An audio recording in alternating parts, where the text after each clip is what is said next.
এইটো আমি কেনেকৈ কৰিব লাগে 100 100% আৰু 200 200% যোগ কৰিলে কিমান হ'ব মানে 100 100% আৰু 200 200% এইটো কেনেকৈ কৰিম চাওঁ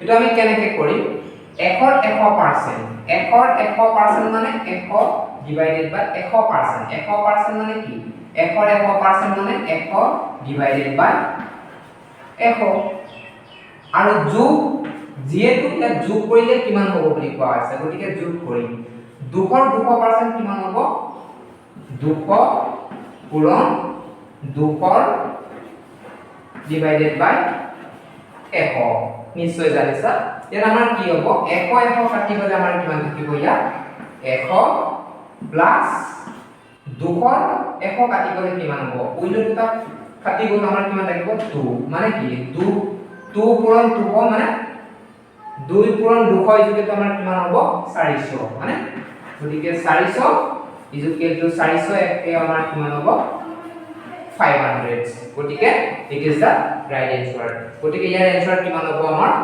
500 আৰু আমাৰ এনেকুৱা ধৰণৰ কোৱেশ্চন এটা আহিছিল এইটো কি তিনটা অংক বিশিষ্ট আটাইতকৈ সৰু যুগ্ম সংখ্যা আৰু দুটা অংক বিশিষ্ট আটাইতকৈ ডাঙৰ যুগ্ম সংখ্যাটোৰ পাৰ্থক্য কি ইয়াৰ এনেকৈ কোৱা হৈছে যুগ্ম যুগ্ম লগাই দিছে যে তিনটা অংক বিশিষ্ট আটাইতকৈ সৰু যুগ্ম আৰু দুটা অংক বিশিষ্ট আটাইতকৈ ডাঙৰ যুগ্ম সংখ্যাটোৰ পাৰ্থক্য মানে কি গতিকে এইটো আমি কেনেকৈ কৰিম এইটো এনেকৈ কৰা হয় তিনটা অংক বিশিষ্ট আটাইতকৈ সৰু যুগ্ম সংখ্যাটো কি তিনটা অংক বিশিষ্ট মানে তিনটা অংক বিশিষ্ট আটাইতকৈ সৰু যুগ্ম সংখ্যাটো কি এইটো হৈছে আমাৰ 100 মানে নিশ্চয় বুজি পাইছা আৰু দুটা অংক বিশিষ্ট আটাইতকৈ ডাঙৰ যুগ্ম মানে কি ইয়াত যুগ্ম বুলি কোৱা হৈছে যদি যুগ্ম বুলি নকলে তেনে আমি কি দিম 99 কিন্তু ইয়াত যুগ্ম বুলি কোৱাৰ কাৰণে আমি কি দিম 98 নিশ্চয় বুজি পাইছে গতিকে তাৰ পাৰ্থক্য কি হ'ব আমাৰ 2 গতিকে 2 টো আমাৰ ৰাইট এনসাৰ গতিকে এই কোৱেশ্চনটোৰ ৰাইট এনসাৰ আমাৰ 2 আৰু এনেকুৱা ধৰণৰ এটা কুৱেশ্যন এটা আহিছিল এটা ভগ্নাংশৰ লবক 4ৰে পূৰণ কৰি আৰু 9ৰে পূৰণ হৰক 9ৰে পূৰণ কৰিলে হৰক বুলি ক'ব লাগিছিলে এইটো হৰটো নাদি এইটো লিখি লৈছোঁ হৰক আমি কি কৰিব লাগিব 9ৰে পূৰণ কৰিলে ইয়াৰ প্ৰতিলোম পোৱা যায় ভগ্নাংশটো কি হ'ব মানে গতিকে এইটো আমি কেনেকৈ কৰিম চাই ল'বা যেহেতু আমাৰ ভগ্নাংশ মানে কি আমাৰ লব ওপৰত থাকে আৰু হৰটো তলত থাকে মানে গতিকে x বাই y মানে কি লব বাই হৰ এটা কি কৈছে কুৱেশ্যনত লবক 4ৰে পূৰণ কৰিছে বুলি কৈছে গতিকে 4x হ'ব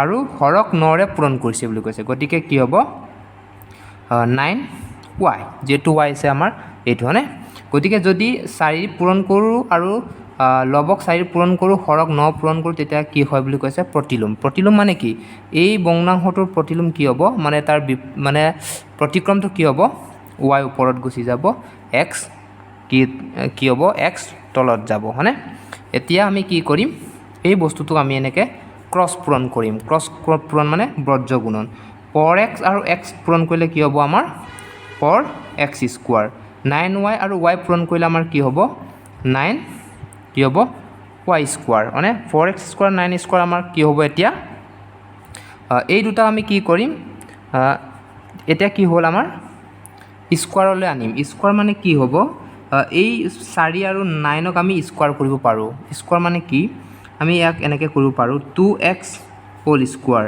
আৰু 9ক আমি এনেকৈ কৰিব পাৰোঁ 9y হোল স্কোৱাৰ হয়নে তেতিয়া আমি স্কোৱাৰটো কেনচেল কৰিব পাৰিম নিশ্চয় হয়নে এতিয়া আমি কি কৰিম এতিয়া এই স্কোৱাৰ কেনচেল কৰিলে কি হ'ব টুৱাইছ এক্স ইকুৱেল টু ইয়াত 3 আছিলে টুৱাইছ এক্স ইকুৱেল টু আমাৰ কি হ'ব 3y হ'ব হয়নে বুজি পাইছে নিশ্চয় গতিকে ইয়াত আমাৰ x equal to xy equal to আমাৰ কিমান হ'ব তেতিয়া 3 ডিভাইডেড বাই 2 নিশ্চয় বুজি পাইছে গতিকে ভগ্নাংশটো কিমান হ'ব আমাৰ 3/2 ভগ্নাংশটো আমাৰ কি হ'ব 3/2 গতিকে it is the right answer নিশ্চয় বুজি পাইছে চ' নেক্সট কুৱেশ্যনলৈ আগবাঢ়ো আৰু এইটো কুৱেশ্যন আহিছিল আমাৰ আজি ৰবিবাৰ হ'লে 92 দিনৰ পিছত কি বাৰ হ'ব?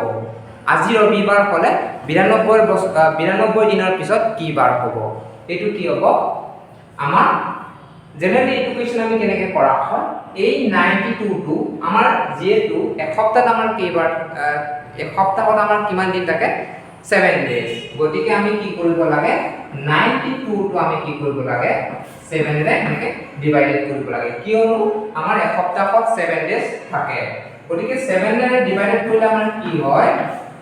7 1 jar 7, গতিকে আমাৰ কিমান থাকিব? এপিনে 7 2 2 মানে 7 3 jar 21, so our remainder is 1. গতিকে the remainder is 1.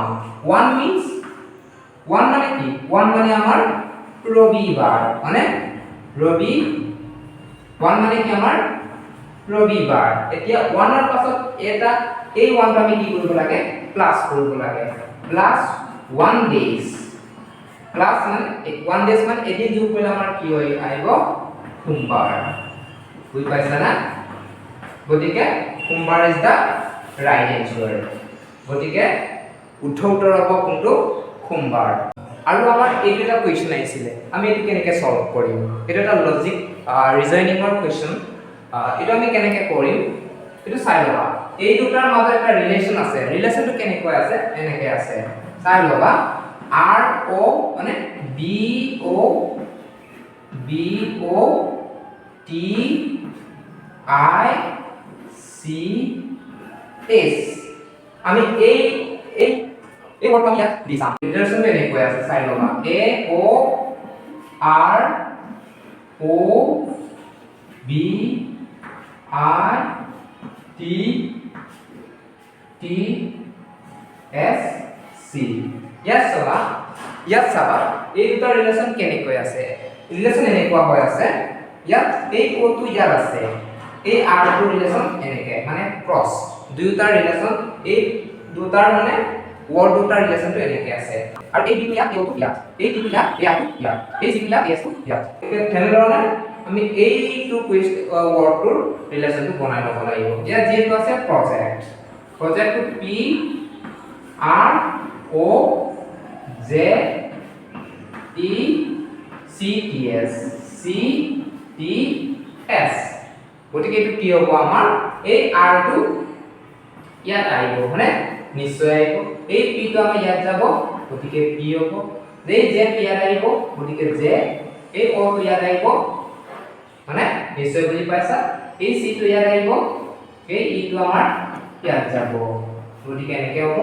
তাৰপাছত এই এছ টো আমাৰ ইয়াত আহিব, এই টি টো তাত যাব, গতিকে আমাৰ এইটো আছে আমাৰ ৰাইট এনসাৰ। গতিকে এতিয়া আমাৰ কি লাগিব? আৰ পি জে অ চি ই এছ টি গতিকে so it is the right answer। নিশ্চয় বুজি পাইছা? গতিকে এইটো কুৱেশ্যনলৈ চাওঁ। ইয়াত আমাৰ কি আছে যে 80 ৰ পৰা 100 লৈ কিমানটা মৌলিক সংখ্যা আছে? মানে আমাৰ 80 ৰ পৰা 100 লৈ কিমানটা প্ৰাইম নাম্বাৰছ মানে মৌলিক সংখ্যা কেইটা আছে? গতিকে আমি এইটো কেনেকৈ কৰোঁ? এইটো আমাৰ সিম্পলছ আছে। মৌলিক সংখ্যা মানে কি? প্ৰাইম নাম্বাৰছ মানে কি? প্ৰাইমছ নাম্বাৰ মানে যিবিলাক সংখ্যা 1 আৰু নিজে, মানে তাৰ বাহিৰে কোনো উৎপাদক নাই। 1 আৰু নিজে তাৰ বাহিৰে কোনো উৎপাদক নাই, এইবিলাক আমি প্ৰাইম নাম্বাৰছ বুলি কওঁ। এতিয়া 80 ৰ পৰা 100 লৈ কি মৌলিক সংখ্যা আছে? এটা আছে আমাৰ 83, আৰু এটা আমাৰ 89 এটা আমাৰ কিমান? 97। গতিকে এই তিনটা আমাৰ কি মৌলিক সংখ্যা 80 আৰু 100 ৰ ভিতৰত। গতিকে আমাৰ কেইটা পালো? তিনটা। গতিকে 3 is the right answer। গতিকে 80 ৰ পৰা 100 লৈ কিমানটা মৌলিক সংখ্যা আছে? তিনটা। আৰু আমাৰ এনেকুৱা ধৰণৰ কুৱেশ্যন এটা আহিছিল, আমি এইটো কেনেকৈ কৰিম? আমি এইটো যেহেতু আমাৰ 1/√2 1/√3 1/4 2/√3 ইয়াৰ কোনটো কৰোঁ, মানে আমি কি কৰিম? এইটো যেহেতু আমি ইয়াত ৰুটটো পিছৰ কথা, 1 2 টো আমি কেনেকৈ ডিভাইডেড কৰিম ডিভাইডেড কৰিলে 1/√3 ইকুৱেল টু আমি কি পাম 0.50 মান পাম মানে 1/√3 ইকুৱেল টু আমি কিমান পাম 1/3 ইকুৱেল টু আমাৰ কিমান হ'ব 0.33 সামথিং মানে 1/4 ইকুৱেল টু আমাৰ কি হ'ব 1/4 ইকুৱেল টু 0. আমাৰ 4 পজিশন হ'ব 25 গতিকে 25 হ'ব 2/3 ইকুৱেল টু আমাৰ কিমান হ'ব 2/3 ইকুৱেল টু 0.60 সামথিং মানে গতিকে এইবিলাক যদি আমি এনেকৈ ৰুট ওভাৰ লগাই দিও এতিয়া 0.50 মানে ৰুট ওভাৰ 0.33 মানে আৰু ৰুট ওভাৰ 0.25 আৰু ৰুট ওভাৰ 0.66 গতিকে ইয়াৰ 50 33 66 ইয়াৰ আছে 25 ইয়াৰ কোনটো সৰু গতিকে it is the right answer গতিকে আটাইবিলাকৰ ভিতৰত এইটোৱে আমাৰ আটাইতকৈ সৰু গতিকে it is the right answer এতিয়া নেক্সট এই কোৱেশ্চন ওলাইছো ইয়াত কি আছে আমাৰ এটা সংখ্যাৰ বৰ্গমূলৰ পৰা সংখ্যাটোৰ 3 গুণ বিয়োগ কৰিলে সংখ্যাটো পোৱা যায় সংখ্যাটো কি